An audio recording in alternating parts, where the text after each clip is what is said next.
Right, ladies and gentlemen, what we're going to do today is going to make a very basic sugar centrepiece. So I'll show you a few of the bits and pieces and the skills that you will learn when you come back, when you do this at college.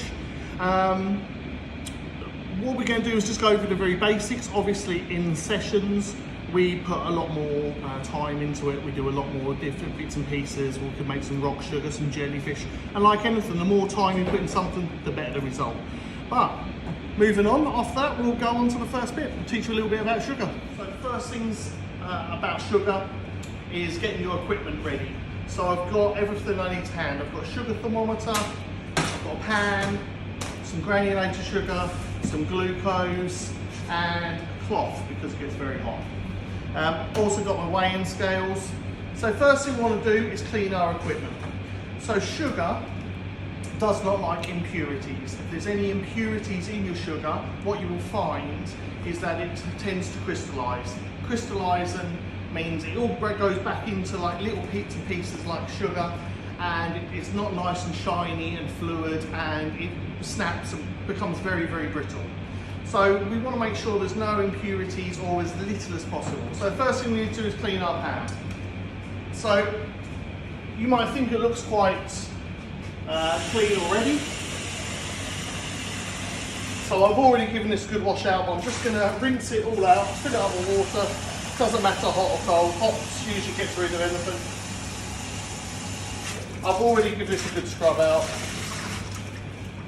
Now, this is mistake number one. Your natural instinct is to dry this, but there's impurities on your tea towel, on an oven cloth, on paper. You don't want to put that inside, and it's going to get wet anyway, so why do you need to dry it?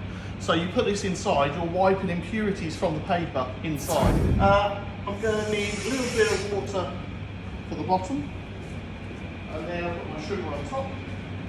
So you can weigh the water, and the recipes do have water, but to be honest, the water all boils out. So it doesn't matter how much water you've got, because all your water boils out eventually, and all you end up with is molten sugar. All the water does is make sure the heat gets distributed evenly. What we will be using is granulated sugar rather than caster sugar. The less processed the sugar, the less chance of it crystallising. I also like to use a new pack because you never know, people put their hands in sugar.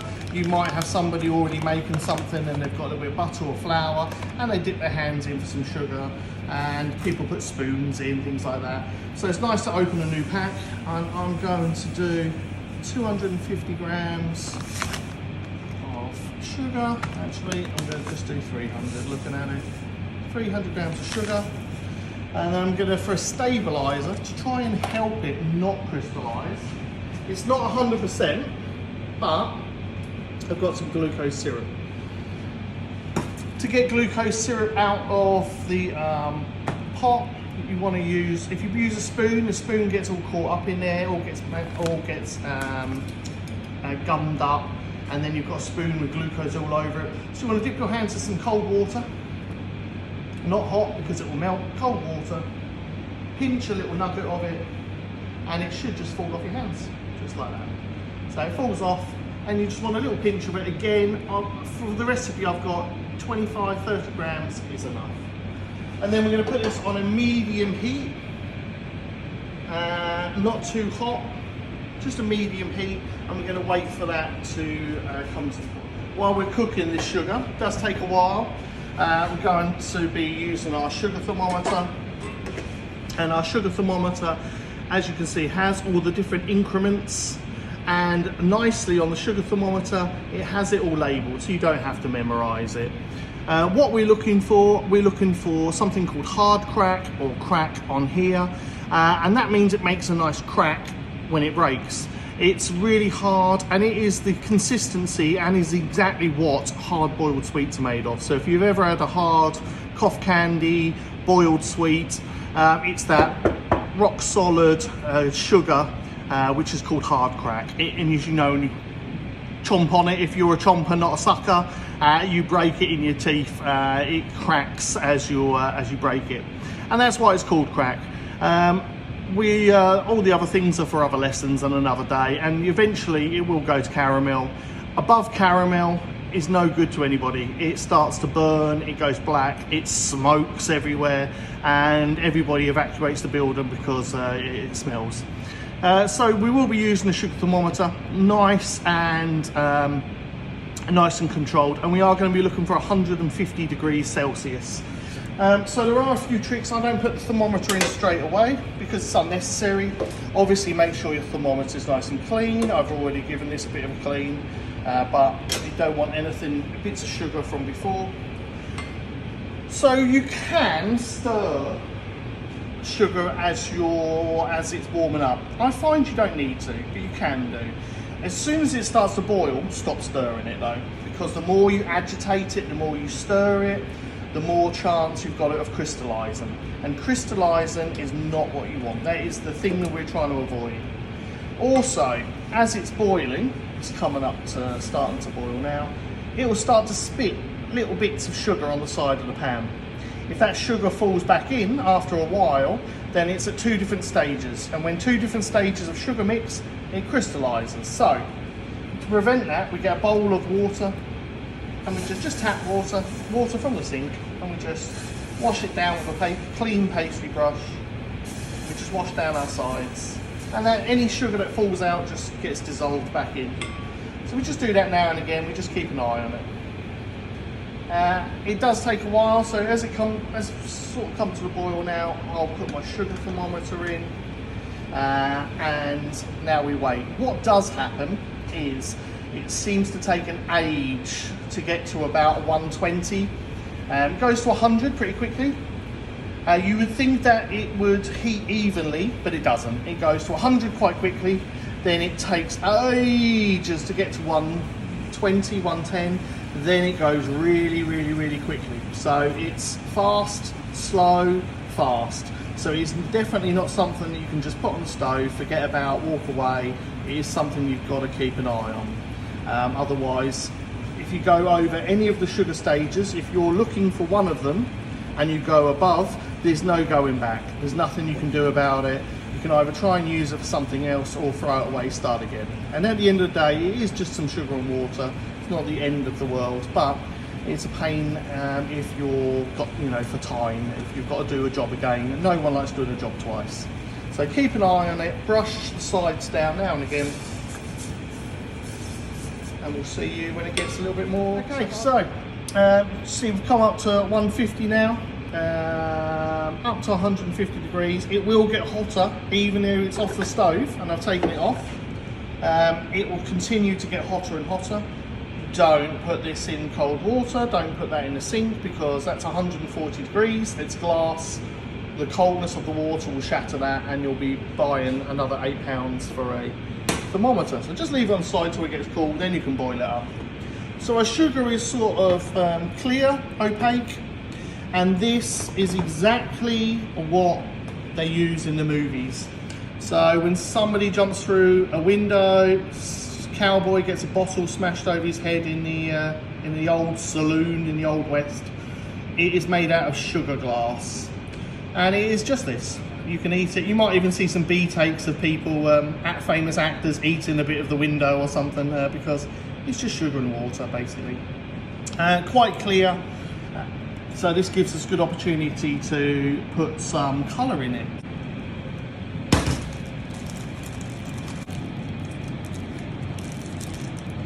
Piping bag does get very hot. It has got 150, 140 degrees sugar in it. And then it's a little bit of a tester really, just to see how hot it is. They're going to be possibly my lips. I've decided whether we'll do the orange or the black yet. And we'll do.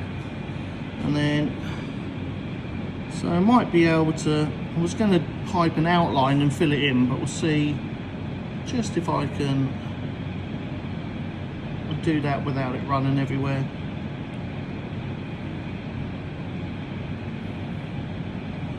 And then we'll flood that inside.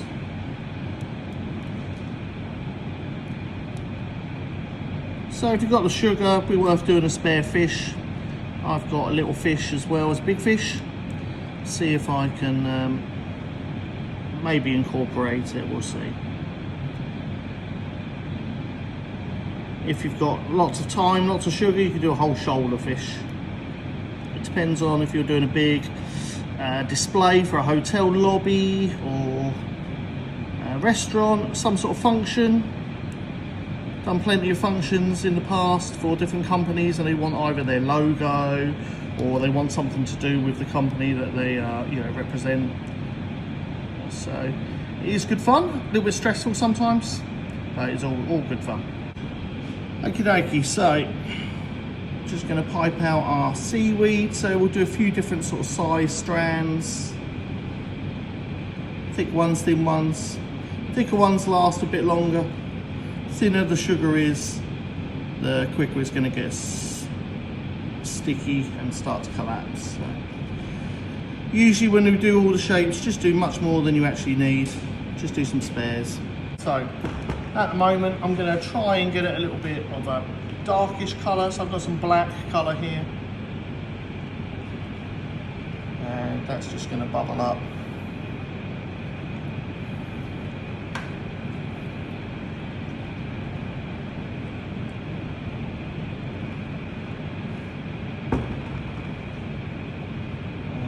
The amount of colour depends on, what end result you're looking for, really. Just going to swirl that around.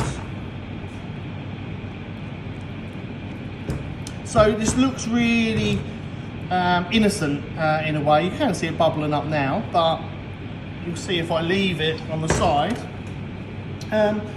it doesn't take long. There's no smoke pouring out. There's no real bubbles, it's not foaming everywhere, and it's where you can also have accidents. I've worked in hotels where somebody has walked into the pastry to come and see me and have a chat, seen something like this on the side and gone, oh, what's that? And dipped their finger in. First of all, they shouldn't have dipped their finger in. Secondly, they found out that that's about 145 degrees. Boiling water is 100, and you can shake that right off your fingers if you accidentally touch it.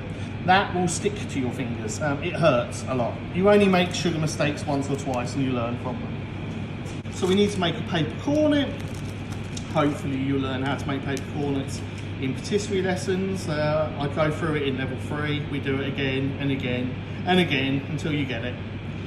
So I'm going to pour this all into my paper piping bag. Just a little bit there. So with the seam on the outside, I'm going to fold that up. So you need to pull it, otherwise it will just come undone. So always the seam on the bottom and towards you. Fold in your edges, otherwise it will come out the edges. If it comes out the edges onto your hand, let me tell you from experience, when I had to go to hospital in London, my very last day I ever worked in London, I got away with something like 5-6 years of never burning myself with sugar, and then on my very last day I was making like a baton ball for the Australian cricket team. They were over playing the Ashes, playing England at the Ashes, which we beat them, and I decided, like a wally, to accidentally pour a lot of sugar all over my top of my hand. I had to go to hospital. It hurt a lot. That was my last day. That was the last thing people saw of me in the hotel, which was quite a memory for them, I imagine. So we might let this cool down. We'll just go a little tester to see how thin it is. As it cools down, it gets thicker and thicker, and eventually it will set. So I just do some random little blobs. I do need an eyeball for my eye, not my real eye, that would hurt. For my fish eye.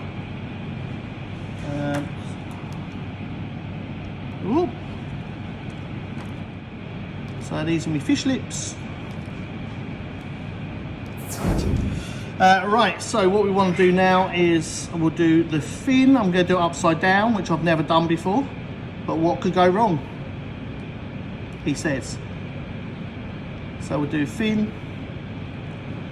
And as I said, any bits that trail off, we can. Does that look okay for a fin?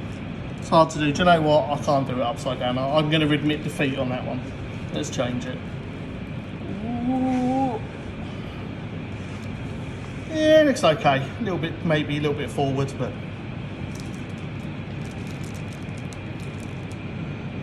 let's move that one. So we'll do some fins.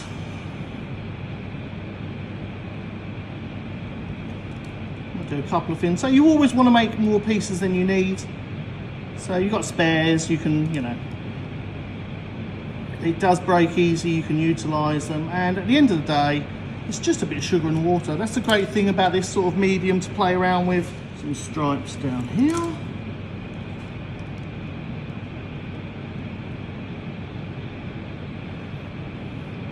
Again, doesn't matter about the runoff because we cut it off.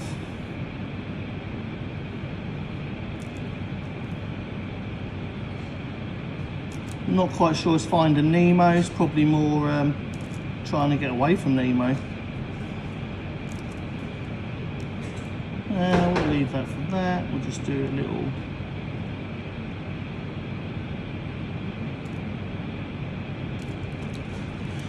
And we'll do a little mini one.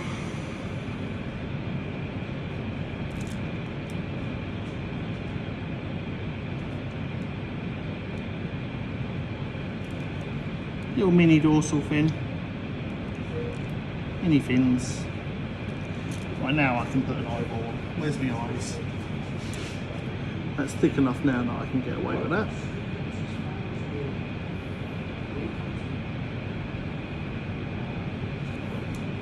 Okie dokie, so you've got some sugar, you might as well utilise it up. So, you know, we could just make some random pebbles for the bottom of the ocean to go with the others. Right then, ladies and gentlemen, we need to make some bubble sugar, and that's going to be for our background. And for our bubble sugar, the ingredients we need are fondant icing, some water, glucose, and a little bit of butter. So the fondant is the poured fondant icing that you would use for eclairs and fondant fancies, things like that, not to be confused with the rolled fondant icing that you would use for cakes. Glucose syrup, which is just a runny glucose. Water is that runny thing out of the tap. I haven't really got to show you that. And a little bit of butter, depending on your recipe, but I only need 10 grams for my recipe. So the fondant icing, water and glucose, the first three ingredients, what we're going to be doing is using them all in a pan together. I'm going to put that pan over a medium heat.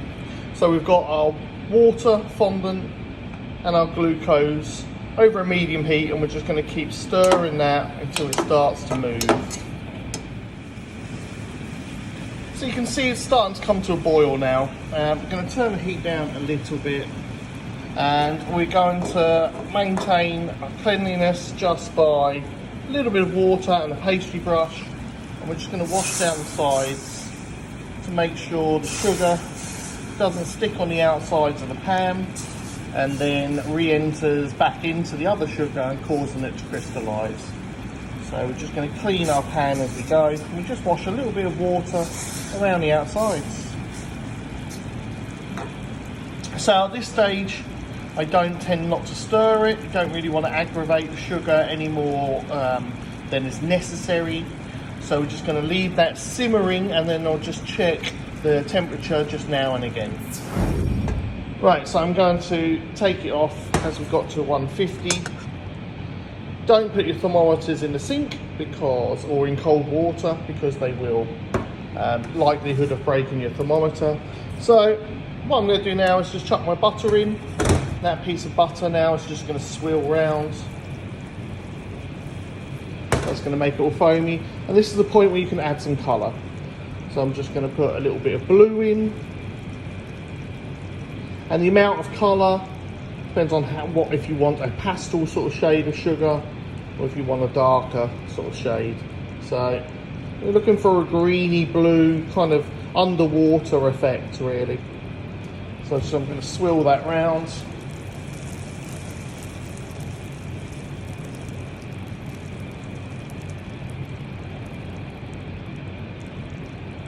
And it's all going to get blitzed up anyway, but having a marble sort of effect for under the sea is quite fine. Just going to turn that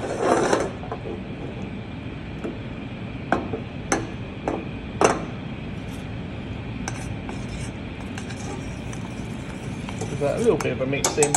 So you do have to be careful with the colour blue, because out of all the colours, if you take the sugar too far, which goes to caramel, it goes yellow, and yellow and blue kind of make green. So quite often I have been going for blue and ended up with a green sort of colour. But for this underwater scene, a greeny blue is going to be just perfect. So what we want to do now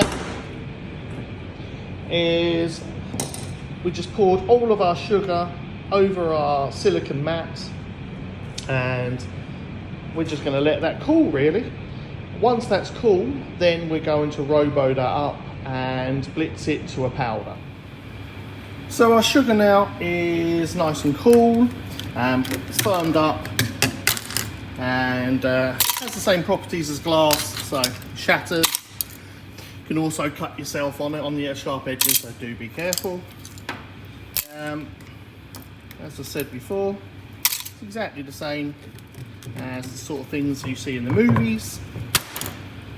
So you can, it is a bit safer than glass, you can go through it and break it a lot easier, but still has sharp edges, so you just still have to be careful. I've cut myself kind of like a paper cut. I've cut myself on the side with a bit of sugar once in 20 years, I think, so yeah, you never know, be careful. So we've put all our bubble sugar into our robo coupe. If you want to annoy everybody, you put it on and it makes a loud noise.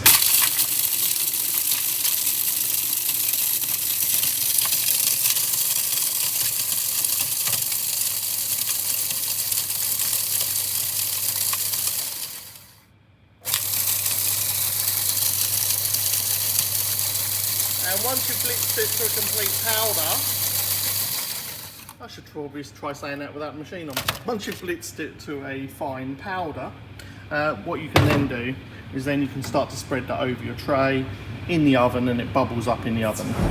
We've got all our individual pieces. We've got lips, we've got the main fish, we've got our eyes, we've got our ocean floor, we've got our pebbles, we've got our seaweed, seagrass. So the next thing is putting it all together really.